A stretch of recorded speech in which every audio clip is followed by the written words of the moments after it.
kedatangan saudara-saudara kita yang kembali dari Tehran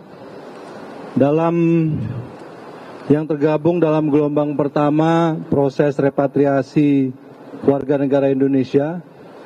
Sore ini ada 22 saudara-saudara kita yang kembali di gelombang pertama ini. Besok 10 lagi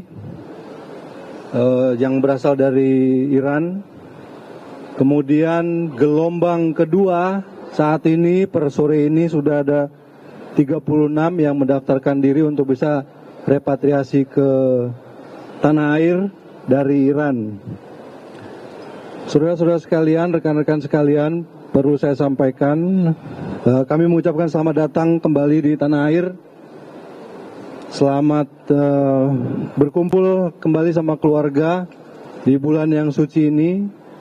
Dan saya kira saya perlu sampaikan pada kesempatan ini kepada rekan-rekan sekalian bahwa sejak terjadinya serangan yang dilancarkan baik oleh Amerika Serikat dan Israel ke Iran maupun dari Iran ke negara-negara tetangga di Teluk, kami dari Kementerian Luar Negeri terus melakukan koordinasi yang cukup erat, sangat erat dengan perwakilan-perwakilan kita yang ada di negara-negara tersebut.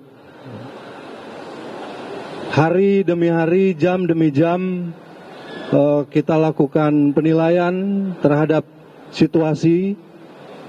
Dan pada beberapa hari yang lalu saya menyampaikan bahwa jika ada warga negara Indonesia yang ingin segera direpatriasi, Kedutaan Besar Republik Indonesia khususnya di Tehran untuk bisa segera melakukan proses repatriasi tersebut. Dan banyak faktor yang menjadi variabel di dalam proses repatriasi ini, baik itu situasi keamanan setempat, oleh otoritas setempat, kemudian juga logistiknya, jalur-jalur evakuasinya, negara mana yang wilayah udaranya terbuka, mana yang tertutup, perjalanan mana yang harus dilakukan dan sebagainya. Dan dari koordinasi tersebut pada sore hari ini kita menerima rekan-rekan kita, saudara-saudara kita kembali dari sana. Saya mengucapkan terima kasih yang sebesar-besarnya kepada seluruh pihak yang sudah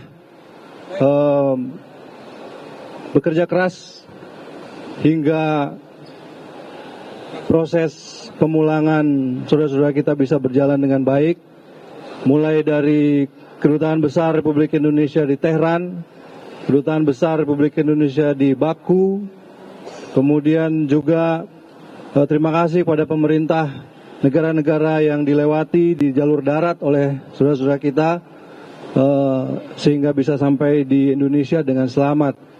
Di Indonesia saya mengucapkan terima kasih kepada pihak imigrasi, otoritas bandara, kepada Bea Cukai, kepada Polri dan TNI yang juga sudah mendukung sehingga pelaksanaan pemulangan ini bisa berjalan dengan lancar. Saya kira itu saja yang ingin saya sampaikan, dan kemudian juga satu pesan bahwa jika ingin melakukan perjalanan ke wilayah Timur Tengah, perhatikan kembali status situasi yang ada. Kemudian jika dianggap tidak mendesak atau tidak perlu, saya kira sebaiknya dibatasi sampai keadaan dan situasi benar-benar memungkinkan. Saya kira itu saja. Terima kasih rekan-rekan sekalian atas perhatiannya dan atas kesediaannya menunggu hingga penerimaan ini selesai. Terima kasih.